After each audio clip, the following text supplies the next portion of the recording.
Hey everyone, Dan here. Excited to delve into history with you. Today we're going back to September 2014. Time marches on, leaving behind events that shape our world. It's like opening a random drawer. You never know what you'll find. Get ready for political shifts, sporting victories, and more. This is a journey through time, and I'm grateful to have you along.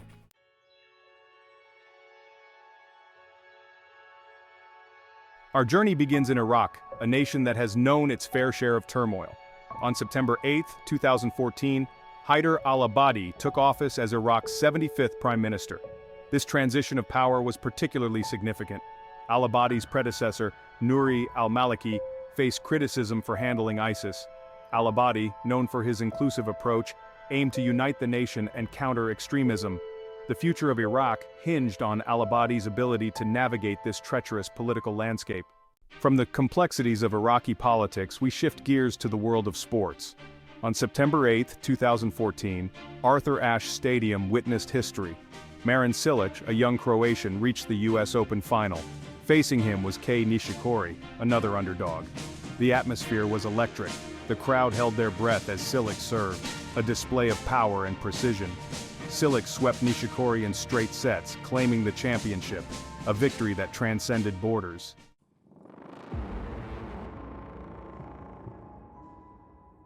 The Baltimore Ravens terminated Ray Rice's contract on September 8, 2014.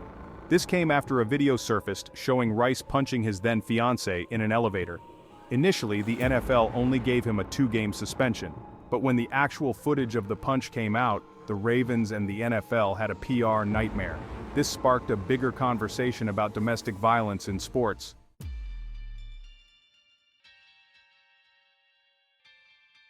Okay, I know what you're thinking. Arizona? Floods? Isn't that like a desert? And you're not wrong. Arizona is known for its dry climate, but in a cruel twist of irony. On September 8, 2014, the remnants of Hurricane Norbert brought torrential rainfall and devastating floods to the state. I mean, we're talking flash floods that swept away cars, submerged homes, and turned entire neighborhoods into lakes. It was a stark reminder that even in the driest of places, Mother Nature can unleash her fury in unexpected ways. The flooding was so severe that Arizona Governor Jan Brewer declared a state of emergency. Sadly, there was also one fatality reported, a stark reminder of the human cost of these natural disasters. And it's not just about the immediate impact either. The floods caused millions of dollars in damage to homes, businesses, and infrastructure, leaving a lasting impact on the affected communities. It's a sobering reminder of the power of nature and the importance of being prepared for the unexpected.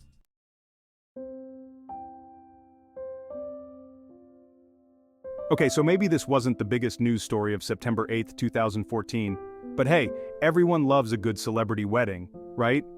Actress Ashley Tisdale tied the knot with musician Christopher French in a private ceremony in Santa Barbara, California. Now, I'm not usually one for celebrity gossip, but I have to admit I kind of love a good Hollywood romance. And this one seemed particularly sweet. Tisdale and French had been dating for about a year before they got engaged in August 2013. By all accounts, they seemed completely smitten with each other. The wedding itself was a relatively low-key affair with only close friends and family in attendance. But that didn't stop Tisdale from sharing a few glimpses of her big day on social media, much to the delight of her fans. And you know what? Good for them. In a world that often feels obsessed with celebrity breakups and scandals, it's nice to see a couple find love and happiness together. Plus, any excuse to celebrate with cake is a good one in my book.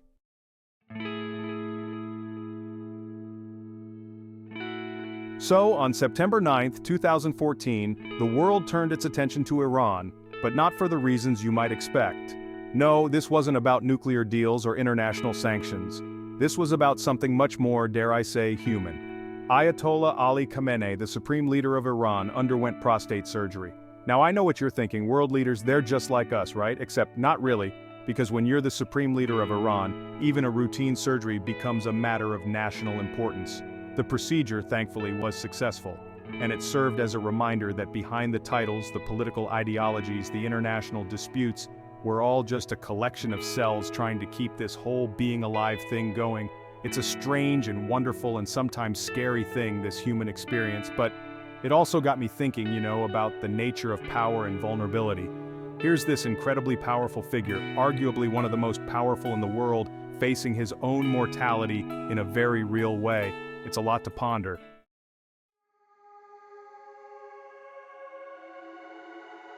The tragedy of Malaysia Airlines Flight 17 continued to unfold in September 2014.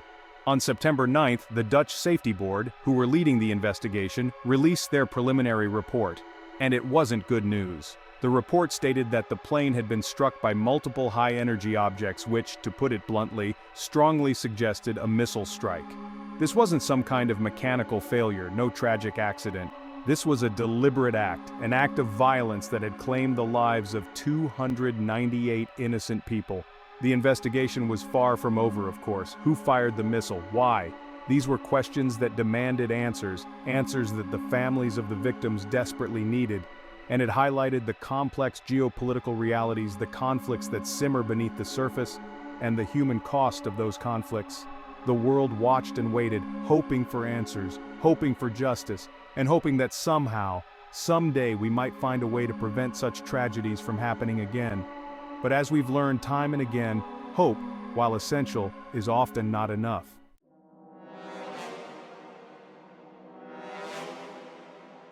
Okay, let's shift gears for a moment and talk about something that might seem less globally significant than a downed airliner or a supreme leader's surgery, but is still incredibly important food.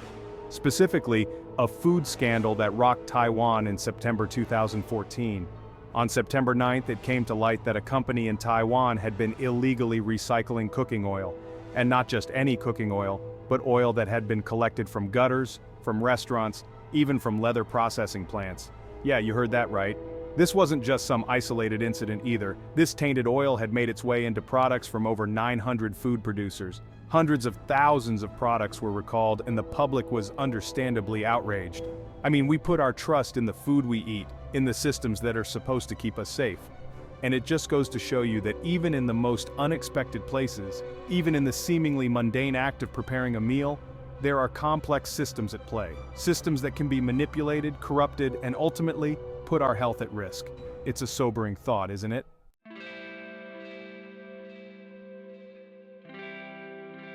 Hey everyone, DFTBA. On September 10, 2014, Philippine President Benigno Aquino III presented a significant bill. This wasn't just another piece of legislation. No, this bill aimed to grant autonomy to Filipino Muslims in Bangsamoro. Now, to understand the weight of this, we need to rewind a bit. The southern Philippines, particularly the Bangsamoro region, has been embroiled in conflict for decades. We're talking about a struggle for self-determination, for recognition, and for peace. This bill, if passed, held the potential to reshape the relationship between the Philippine government and the Bangsamoro people. It was a glimmer of hope, a chance for lasting peace in a region scarred by violence. It's a reminder that even in the midst of global news cycles dominated by conflict and disaster, there are always efforts being made towards peace. Don't forget that, okay? DFTBA.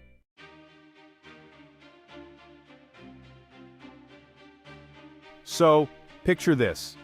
London, September 10, 2014, the roar of the crowd, the anticipation in the air, but this wasn't just any sporting event.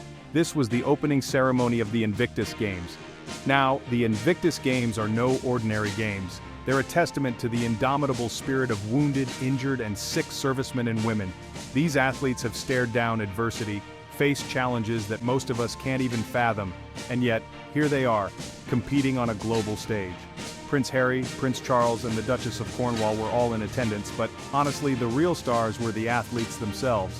Their stories of resilience, their determination to overcome, that's what made the Invictus Games so incredibly powerful. It's a reminder that strength doesn't always mean physical prowess. Sometimes it's about the courage to keep going, to face your challenges head on. And that, my friends, is something truly remarkable.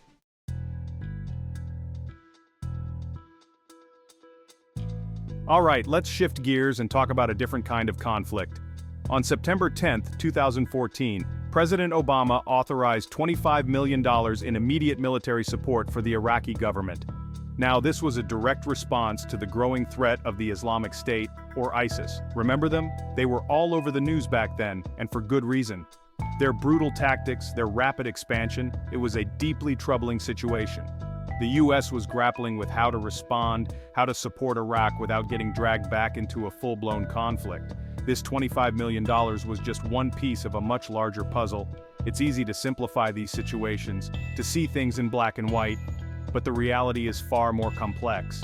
There were no easy answers, just difficult choices with far-reaching consequences.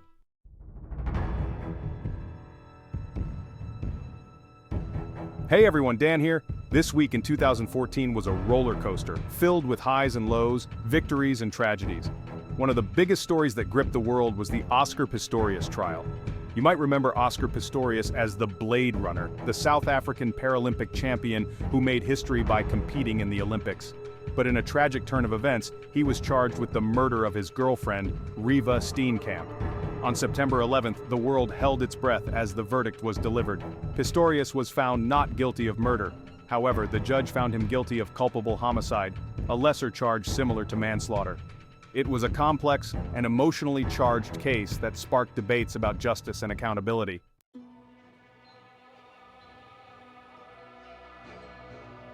While the world grappled with the Pistorius verdict, a different kind of crisis was unfolding in Nigeria. Boko Haram, the militant Islamist group infamous for its brutality, was tightening its grip on the city of Maiduguri. On September 11th, the Elders Forum in Borno State, where Maiduguri is located, issued a chilling warning. Boko Haram militants were encircling the city. This was a terrifying prospect for the people of Maiduguri, who had already endured so much at the hands of Boko Haram. The city was bracing itself for what seemed like an inevitable attack. The situation was dire, and it highlighted the growing threat of Boko Haram, not just in Nigeria, but to the entire region. It was a stark reminder of the conflicts and dangers that plague our world, often hidden from the headlines.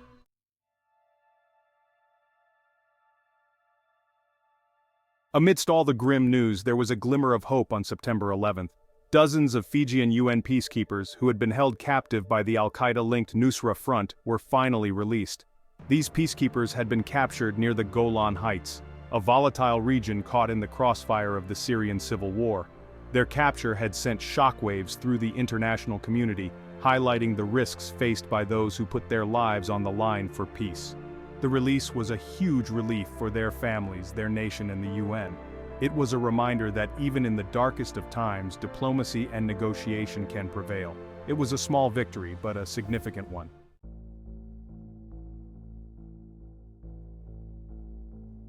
Hey everyone, DFTBA. This week we're taking a look back at the second week of September 2014.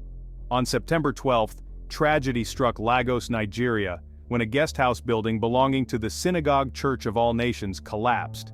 The collapse resulted in 115 confirmed deaths, with many more injured. Even in the darkest of times, humanity shines through. The conflict in Ukraine cast a long shadow over global affairs in September 2014. A glimmer of hope emerged with a prisoner exchange between the Ukrainian government and pro-Russian separatists. The exchange, while not a solution, offered hope and highlighted the power of diplomacy. Dozens of prisoners were released, their faces showing relief and exhaustion.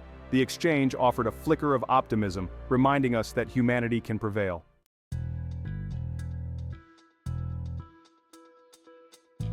While the world grappled with political conflicts and natural disasters, a different kind of crisis was unfolding in West Africa, the Ebola outbreak. The virus, known for its high mortality rate and gruesome symptoms, had already claimed thousands of lives, spreading fear and uncertainty across the globe.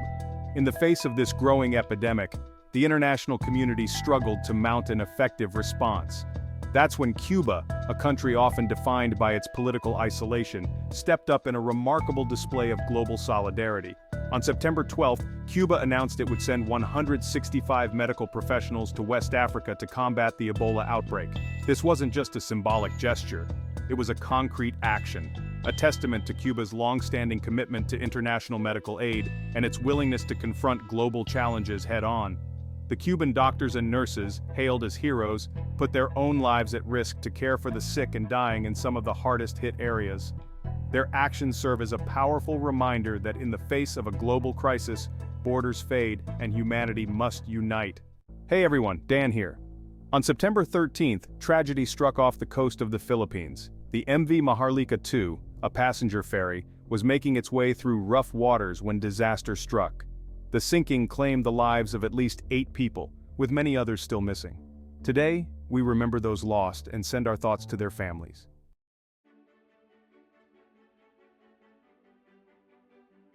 So, you know how much I love music, right? And you know how important it is to support those who work tirelessly to put food on our tables? On September 13, 2014, those two worlds collided in Raleigh for Farm Aid. This wasn't just any concert. Music legends and activists united for family farms. Willie Nelson, the heart and soul of Farm Aid. John Mellencamp, the voice of the heartland. Neil Young, the godfather of grunge. The energy in Raleigh was electric.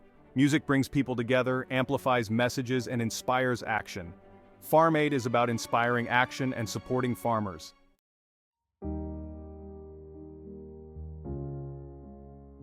Okay, I'll admit it, I'm a sucker for a good love story. And when Lauren Conrad, the queen of reality TV turned fashion designer, tied the knot with musician William Tell on September 13, 2014, well, let's just say I was invested. We first met Lauren on Laguna Beach and then followed her journey to the hills, watching her navigate the ups and downs of life and love in the spotlight. She always seemed so down to earth, so genuinely kind, that you couldn't help but root for her to find her happily ever after. And then, she met William, a musician with a heart of gold, and suddenly, it was like watching a real-life fairy tale unfold. Their love story was a refreshing reminder that amidst the chaos of life, sometimes the stars align, and you find that person who just gets you. Their wedding, a picture-perfect affair in California, was a testament to their love and a celebration of their journey together. It was a reminder that even in a world obsessed with fleeting fame and manufactured drama, true love still conquers all.